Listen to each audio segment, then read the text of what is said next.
Morning. It's Monday, let's see, what day is it?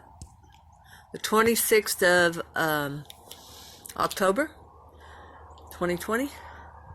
I'm at the barn. Just gonna turn some of the soil so I can get some of that compost going. Sam's here with me. Sam, say hi.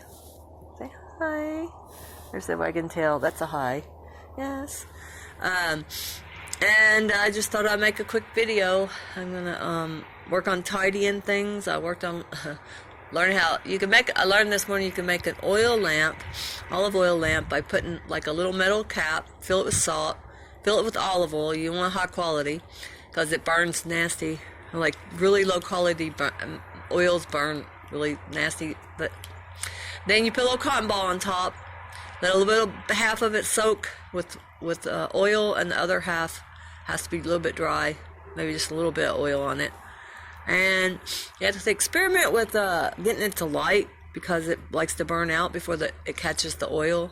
But anyway, you can make a little oil lamp with just a Q-tip sized cotton ball in a metal can top that doesn't have plastic in it, filled with salt and olive oil. Anyway, that was my oil lamp experiment this morning. Years ago, I was in Huntsville, Alabama, and they had this little, I guess it was a green shop, but it was green before green became popular, meaning environmental. And they had a little oil lamp. It was just a metal base, and it had a hole for a wick made out of metal that went down, and then it was tiny, like a cap, bottle cap, and then it was attached to the sides, but it had an opening for the oil to be poured in and for air to come up, and then you just put a cotton ball, you fill it with oil and put a cotton ball in it. I was trying to make one of those this morning, and I did, out of like old votive candle, like the reusable, like the cheap votive candles. After you use them, you throw away the little metal piece. Well, you can make an oil lamp out of that. I just, I'll do a video on it sometime, but I just put, it's hard to explain like that. But anyway, so if you get where you don't have light and you have oil and a container and salt and matches, a way to light it, there you have a little oil lamp.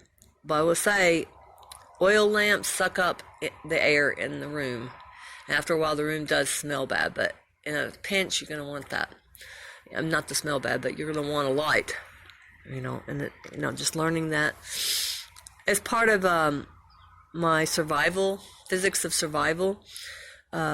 Use what you got, do what you can with what you've got, and the concept of igloo thinking in a Lego world. So basically, any kind of oil product can be the fuel. Butter can be, real butter. Lard can be. Oil can be. And then anything cotton, or even like for a wick, you could use anything cotton, like the string off of a cotton towel, a string off of blue jeans that are cotton. And even like your match stick, if it's soaked in oil, except for the top part, can be turned into a wick. Like paper can be turned into a wick. And so you just need a container, some kind of oil, and a wick, and a way to light it.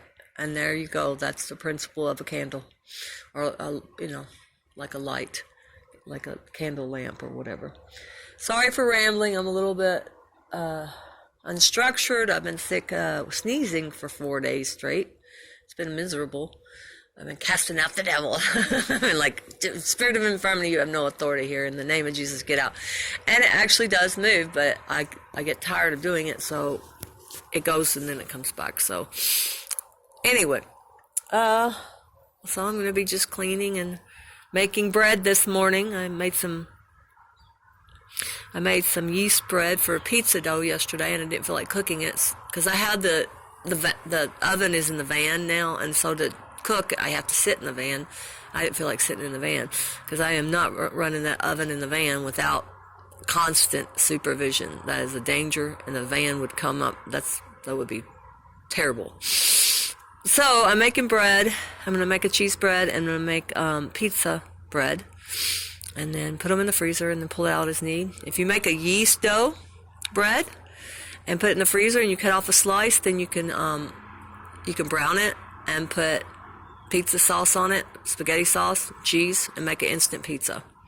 I mean, literally, it's the same dough in many ways. Just slice it and toast it first. Put a little olive oil, toast it.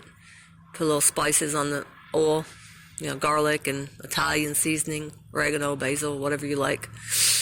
And then take it out. Put your spaghetti sauce on, your cheese. I put Parmesan cheese on my spaghetti sauce and then regular cheese and whatever toppings you want. You could spray the toppings like onions and vegetables down with an olive oil or dip them in an olive oil before you put it on.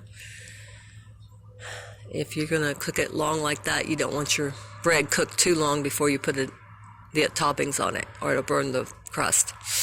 But anyway, I'm sorry for rambling. This is Candy at Urban Pioneer, and my chickens have a disco ball. And I found this really good van site. This food truck site is My Food Truck Journey, and I think he's definitely got a podcast on Spotify, and he's got a website, and I thought that was amazing for the ideas for my Urban Pioneer mercantile. He's got good marketing ideas. Peace. I'm glad you're here.